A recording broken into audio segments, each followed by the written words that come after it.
মাধ্যমিক question bank ডাফ and ডট 2024 পেজ নাম্বার 307 রয়েছে শ্রী রামকৃষ্ণ শিক্ষালয়া হাওড়া। এই যে স্কুলটি রয়েছে এই স্কুলটির সিন আনসিন এবং গ্রামার পার্টের সমস্ত সমাধান দিব। আর বলে রাখবো আগের যে পেজগুলি সেই পেজগুলির সমাধান ইতিমধ্যেই আপলোড করা হয়েছে এবং ডেসক্রিপশন বক্স এবং এন্ড স্ক্রিনে প্লেলিস্টটি রয়েছে, দেখে নিতে পারো। তাহলে চলো এখন দেখে নেওয়া যাক। প্রথমে সেকশন এতে সিন রয়েছে এবং সিনটি রয়েছে দি ক্যাট থেকে। প্রথমে রয়েছে এমসিকিউ প্রশ্ন, শুরুতে রয়েছে the cat rubs himself against the legs of the family members and noisily, এরপরে ড্যাশ রয়েছে, অ্যান্সারটা হবে অপশন এ পোর্স। এরপর রয়েছে the behaviour of the cat to a guest at the table is dash, অ্যান্সারটা হচ্ছে বি এর দাগ সিভিল। তো বিড়ালের যে আচরণটা, টেবিলে যদি একটি গেস্ট থাকে তার প্রতি যে আচরণটা সেটা হচ্ছে সিভিল, ভদ্র হয়ে যাইছে। এরপরে with tears of rage and pain in his eyes the guest effects to be very much, এরপরে ড্যাশ রয়েছে, অ্যান্সারটা হচ্ছে অপশন এ অ্যামিউজড। এরপরে রয়েছে বিয়ের দাগ complete the following sentences with information from the text. প্রথমে রয়েছে when the cat wrecks the guest in the leg the guest would like to dash. তো বিড়ালটা যখন গেস্টের পায়ে আঁচড় কাটে তখন গেস্ট যেটা করতে যায় সেটা হচ্ছে, অ্যান্সারটা এখানে রয়েছে দেখো, kick the cat out of the window, এটা হচ্ছে অ্যান্সার হবে। তাহলে kick the cat out of the window, বিড়ালটিকে লাথি মেরে জানালার বাইরে বের করে দিতে চাই। এরপর রয়েছে the cat chooses A safe distance from the guest's boot before, এরপরে ড্যাশ রয়েছে, অ্যান্সারটা হচ্ছে বিফোর ইটিং হিজ ফুড। তো খাবার খাওয়ার আগে সে একটা নিরাপদ দূরত্বে চলে যেতে চায় গেস্টের বুট থেকে। এরপরে রয়েছে তিনের দাগে the cat puts an appearance, এরপরে ড্যাশ রয়েছে, অ্যান্সারটা হবে এখানে টু গেট হিজ শেয়ার, তার শেয়ারটা পাওয়ার জন্য সে হচ্ছে তার আবির্ভাব ঘটায়। এরপরে সি এর দাগে ট্রু ফলস রয়েছে এবং সাপোর্টিং স্টেটমেন্ট দিতে বলা রয়েছে। প্রথমে রয়েছে the family members become annoyed upon the cat at his behaviour towards the guest, গেস্টের প্রতি বিড়াল যে আচরণটা করে সেটাতে এই যে পরিবার অর্থাৎ ফ্যামিলি মেম্বাররা তারা হচ্ছে বিরক্ত হয়, এটা হচ্ছে ফলস হবে। সাপোর্টিং স্টেটমেন্টটা এখানে রয়েছে the delighted family remarks is not it sweet of him, is not he intelligent, he wants you to give him something to eat. তো এই যে দি ডিলাইটেড ফ্যামিলি রিমার্কস থেকে এতটা পর্যন্ত লিখে দিলে হবে বা শেষ পর্যন্ত লিখলেও অসুবিধা নেই, সাপোর্টিং স্টেটমেন্টটা হয়ে যাবে। এরপর রয়েছে before enjoying his mill the cat chooses a safe place.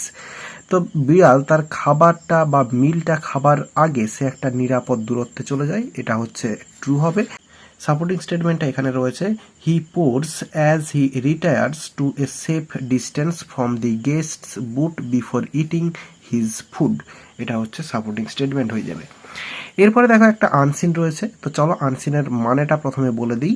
বলছে prolific writer Salman Rashidi has been awarded the 2023 Peace Prize of the German book trade for his indomitable spirit, for his affirmation of life, and for enriching our world with his love of storytelling. বলছে বিশিষ্ট লেখক সালমান রশিদি 2023 সালে German বই ব্যবসার যে শান্তি পুরস্কার সেটিতে ভূষিত হয়েছিলেন তার অদম্য স্পিরিট এবং তার জীবনের প্রতি যে প্রতিজ্ঞা সেটার জন্য, এবং গল্প বলার প্রতি তার যে ভালোবাসা সেই ভালোবাসা দিয়ে আমাদের যে পৃথিবী সেটাকে এনরিচ বা সমৃদ্ধ করার জন্য। এরপর রয়েছে দি announcement was made on June 19, the day when Rosidi turned 76.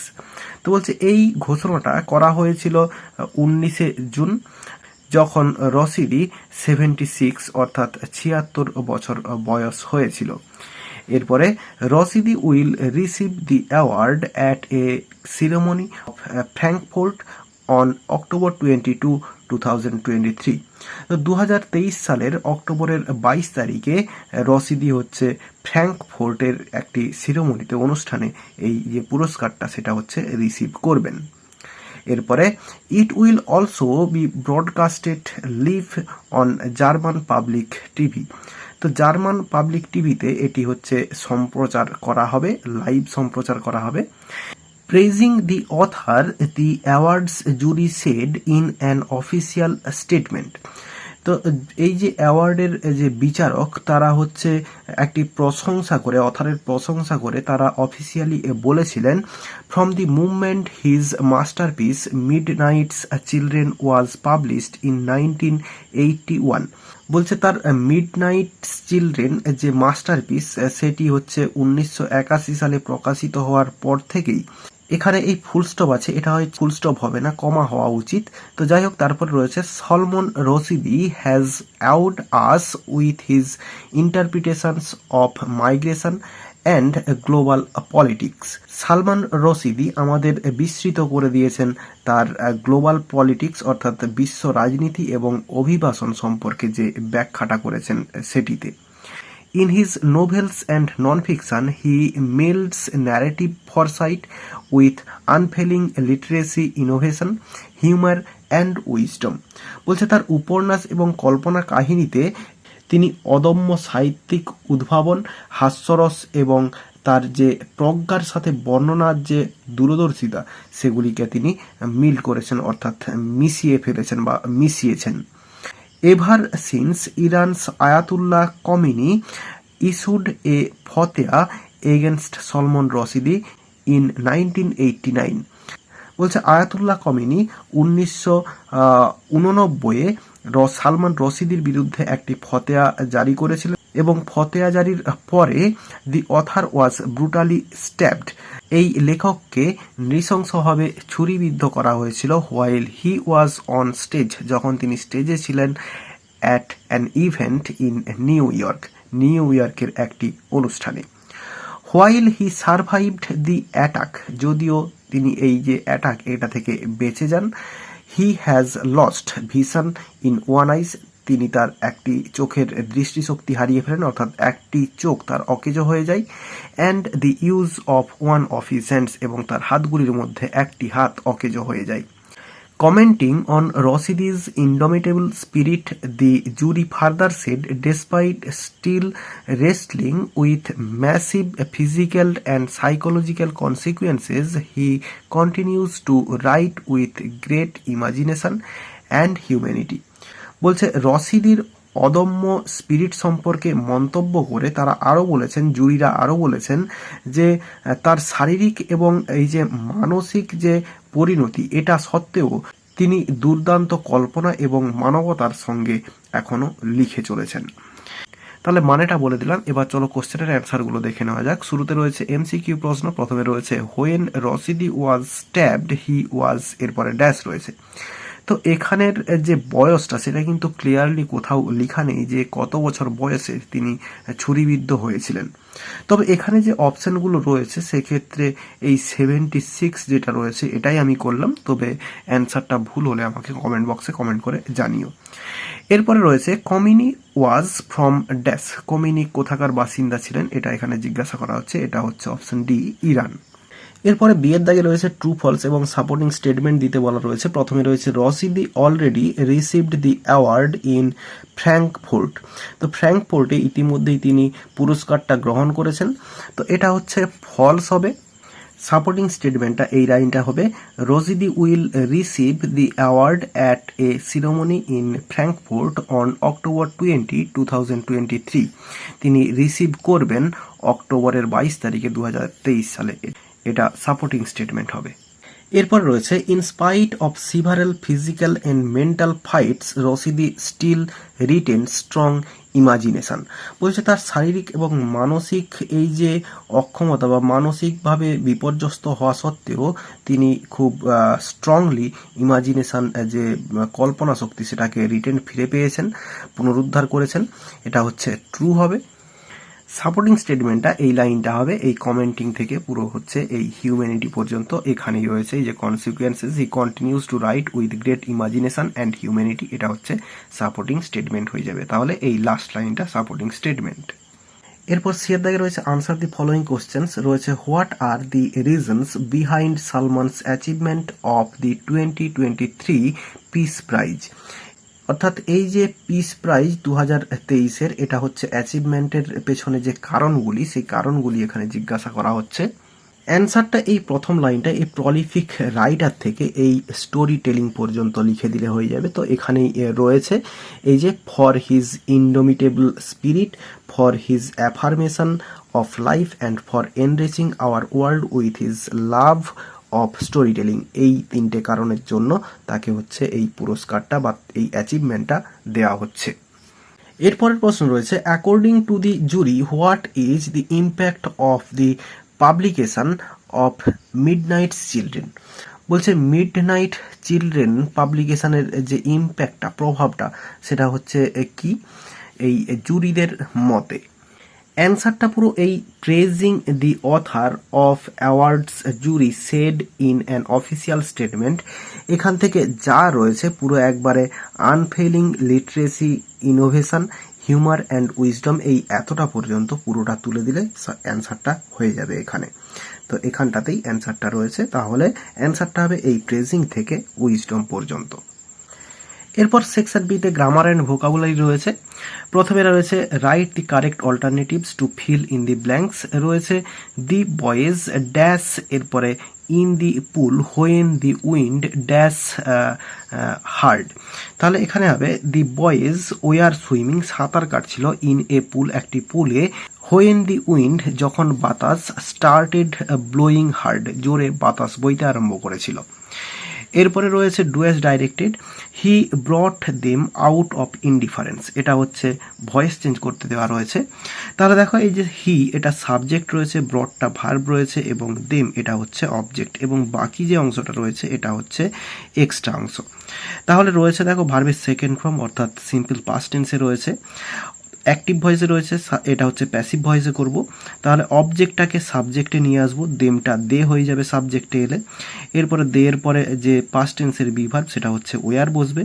এরপরে ভার্বের third form brought, BROUGHT, brought. এরপর আউট অফ ইনডিফারেন্স যেরকম রয়েছে সেরকম বসে যাবে, আউট অফ ইনডিফারেন্স এক্সট্রা অংশটা, ইনডিফারেন্স। এরপরে প্রিপোজিশন বাই হবে এবং হিটা হিম হয়ে যাবে। তাহলে অ্যান্সারটা হলো they were brought out of indifference by him. এরপর রয়েছে do you want to know what became of your kite, he said, এটা হচ্ছে ইনডিরেক্ট স্পিচ করতে দেওয়া রয়েছে অর্থাৎ ন্যারেশন চেঞ্জ করতে দেওয়া রয়েছে। রয়েছে ইন্টারোগেটিভ সেন্টেন্সে এবং ইয়েস নো কোশ্চেন্সে রয়েছে। তাহলে যেটা হি সেড রয়েছে এটা হচ্ছে হি আস্কড হবে, হি আস্কড। এরপরে ইফ লিকার হিসেবে বসবে। এরপরে এই যে ইউ সাবজেক্টটা রয়েছে এটা এখানে দে হবে, ইফ দে। এরপরে সিম্পল প্রেজেন্ট টেন্সে রয়েছে, সিম্পল পাস্ট টেন্সে হবে। তাহলে এখানে ভার্বের সেকেন্ড ফর্ম হবে ওয়ান্টেড, তাহলে ইফ দে ওয়ান্টেড। এরপরে টু নো হোয়াট। এরপরে সিম্পল পাস্ট টেন্সে রয়েছে, এটা হচ্ছে পাস্ট পারফেক্ট টেন্সে হবে হ্যাড। এরপরে বিকাম। এরপরে অফ ইয়োর কাইট, এটা হচ্ছে অফ দেয়ার কাইট। তাহলে অ্যান্সারটা হলো he asked if they wanted to know what had become of their kite. এরপর রয়েছে the people were too stunned to speak in the beginning, omit to, এই টুটা বাদ দিতে হবে। তাহলে সো দ্যাট ইউজ করবো, কমপ্লেক্স সেন্টেন্সে করে দেবো দি পিপল ওয়ার। এরপরে সো স্টান্ড, STUNNED, তাহলে the people were so stunned. এরপরে দ্যাট বসাবো, দ্যাট। এরপরে আবার সাবজেক্টটা এখানে দে বসাবো। এরপরে পাস্ট টেন্সে রয়েছে, তাহলে হচ্ছে could not speak in the beginning, উপরে লিখছি বিগিনিং।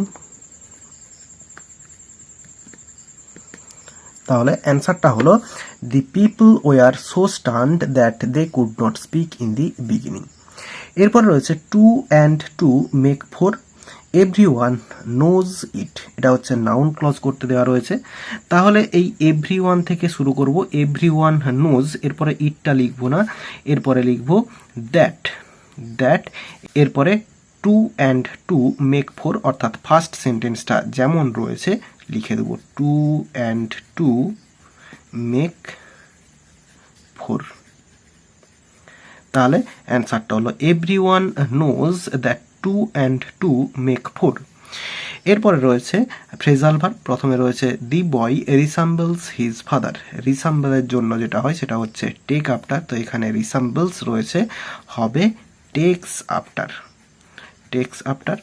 এরপর রয়েছে সাম স্নবিস পিপল ডেসপাইস ম্যানুয়াল ওয়ার্কার্স। তাহলে এই যে ডেসপাইস সেটা হচ্ছে লুক ডাউন আপন হবে, তো এটা হচ্ছে লুক ডাউন আপন অ্যান্সার হয়ে যাবে। এরপর রয়েছে they have cowered on a silly matter. কোয়ার্ডের জন্য হচ্ছে ফল আউট হয়, তো এখানে হ্যাভ কোয়ার্ড অর্থাৎ থার্ড ফর্মে রয়েছে এটা, তাহলে এটা হবে fallen out, FALLEN, fallen out answer হয়ে যাবে। তাহলে প্রথমটা হলো টেক্স আফটার, তারপরে হলো লুক ডাউন আপন এবং তারপরে ফলেন আউট। তাহলে এই পেজটি সমস্ত সিন, আনসিন এবং গ্রামার পার্টের সমাধান দেওয়া হয়ে গেল। আশা করি বোঝাতে পারলাম। ভিডিওটি ভালো লেগে থাকলে একটি লাইক করো এবং বন্ধুদের মধ্যে শেয়ার করো, এবং আমার এই চ্যানেলে নতুন হলে চ্যানেলটি সাবস্ক্রাইব করে পাশে থাকা বেল আইকনটি প্রেস করো পরের ভিডিওগুলি সবার আগে পাওয়ার জন্য। এই ভিডিওতে এতটাই, দেখাবে নেক্সট ভিডিওতে। ভালো থাকো সবাই, ধন্যবাদ।